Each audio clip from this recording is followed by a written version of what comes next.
ashes and tell you that he saw golden corn, at old rags and say, from cast-off clothes come bitter beer and early cauliflowers.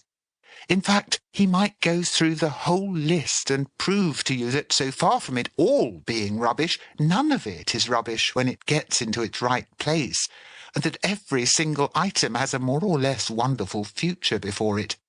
For where man's ingenuity fails, nature comes to the rescue, and she is intolerant of all waste.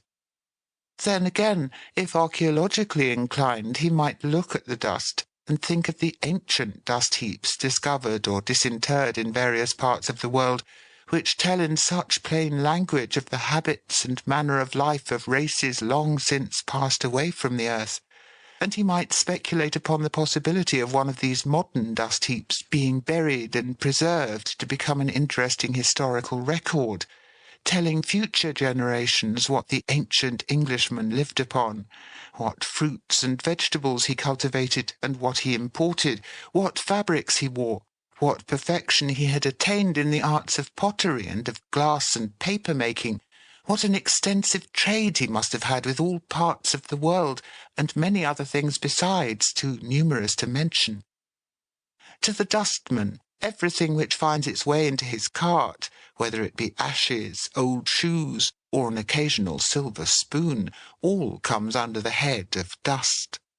But leaving these for the present, we will limit our inquiries to the fine powdery matter commonly called dust, which is by no means the insignificant, unimportant trifle it at first sight appears. For dust has caused lawsuits, dust has caused shipwrecks, and dust has caused, and still causes, death. More than this, without dust we should probably have no fogs, no clouds, and no rain. There would be no light, no colour in the ocean, and finally, without dust, the sun's rays would be invisible to us.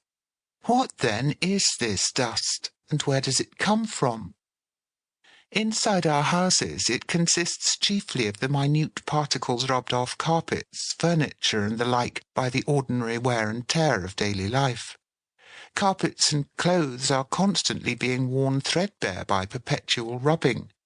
and every time we cut the leaves of a book, wind wool, use a sewing machine, scratch the legs of table or chair, every time, in fact, that we walk across the room, we help to make the dust which the housemaid sweeps up in the morning.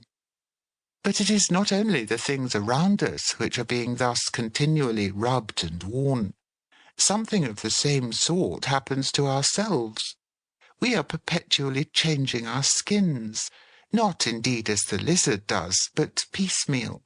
And as the little loose particles are rubbed off, they too help to make the dust which collects in our houses and needs to be constantly removed if our bodies are to be kept in a healthy state.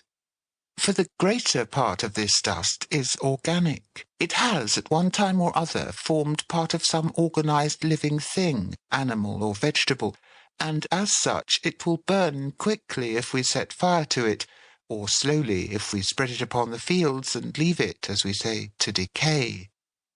It cannot therefore be wholesome to have it about us, as though the exact nature of the germs which spread scarlet fever and other diseases may not be determined, one thing is certain, namely that they flourish most in the neighbourhood of dirt and decaying matter of all kinds. The lighter part of this dust floats in the air, as we see whenever a sunbeam shines into the room and reveals it to us. The heavier settles on the floor and furniture, where, in towns at least, it is so blackened by dust of another kind, the smoke and soot arising from the imperfect combustion of fuel, that it is not easy to tell what its original colours were.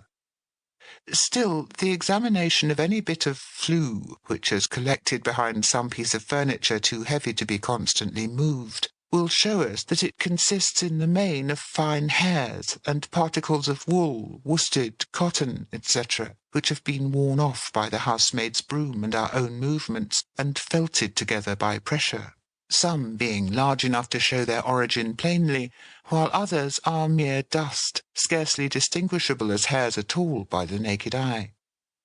But besides the dust made inside the house, some of that made outside also finds its way in, and in dry